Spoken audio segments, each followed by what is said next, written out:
Hello, everyone. Deb Floros for Deb Loves Jewelry. Do you have buttons that you want to try and incorporate into your jewelry making? I always struggle with finding a way to add buttons to my designs, and I think I found a fun way to use shank buttons in earrings.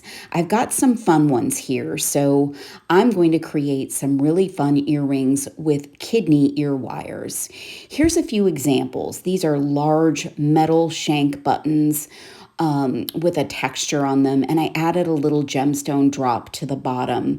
So fun. These are paper beads with a metal floral button. So cute. Love how those came out. Now, kidney ear wires are the key, and there's also a secondary key to this, and that's making sure that you have a good size kidney ear wire and these. These are silicone earring backs. So they're ear nuggets. They're called all kinds of different things, but they have a hole in them and they're meant to stick onto metal and hold your earring on. So I'm going to make a little cradle with two of them to hold my button. Now the first one you're going to put on with your rounded end first. And trust me, these do go on. They might be a little bit difficult to get over that notch, but you're going to put the first one on and being careful not to overbend your metal. I did a little bit here, and I pushed that down fairly close to where the notch at the bottom of my kidney ear wire is. Now I'm sliding on the shank of the button, and then I'm taking a second ear nugget and I'm putting it on with the flat surface first, pushing that carefully over that little bent piece of metal and then pulling it around. And you'll have to finagle this a little bit depending on the shank. Not all shanks are created equal.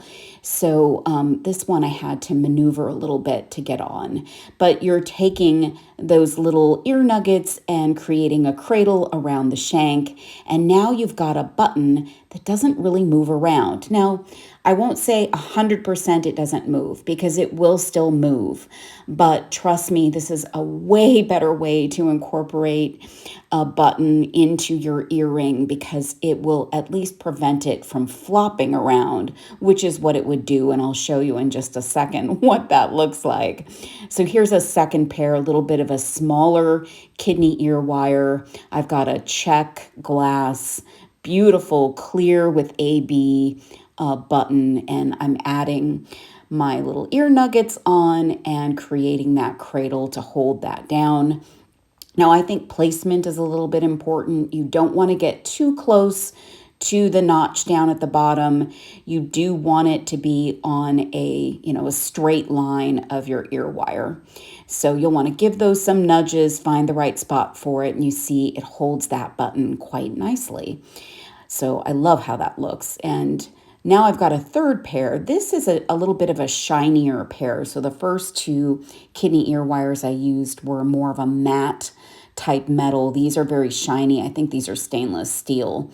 And they are just equally as easy to work with. And this shank is a little bit bigger, but the button is smaller. So those little kidney or the little silicone nuts actually are so small that they really fit behind most buttons, most shank buttons. But you may find some that they're a little bit too big for. And so I'm creating both of them. I love how they look. Now this is this is what the button will do if you don't put the little silicone pieces on. It will just flop around. It will go right down to that notch. It just doesn't work. So here's a way to make it work. And again, the button might move a little bit, but it's not going to flop around crazy like it does without. So just a fun way to try and incorporate a button into an earring.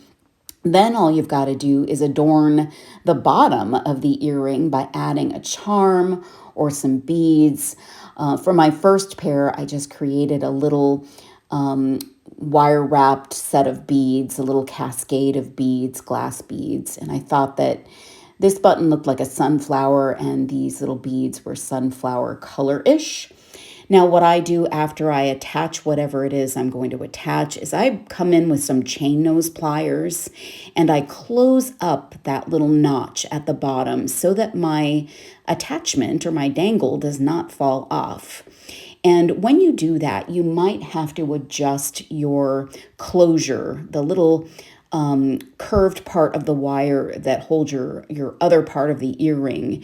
You might have to adjust it because when you close up that gap, that little notch, it distorts the way that your little latch will work. So you'll want to press that back downwards so that it's facing out and will allow you to close up your earring.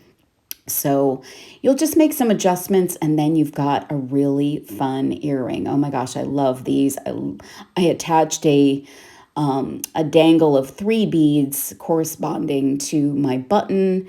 I thought these matched perfectly. They're actually some little vintage lucite beads and they're so pretty and iridescent. They match the button perfectly.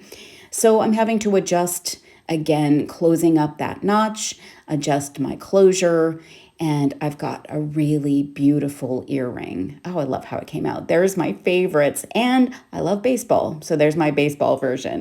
I hope you like this little tip and trick, and thank you so much for joining me for this video. I hope you'll come back. Please like and subscribe. Thank you so much. Bye now.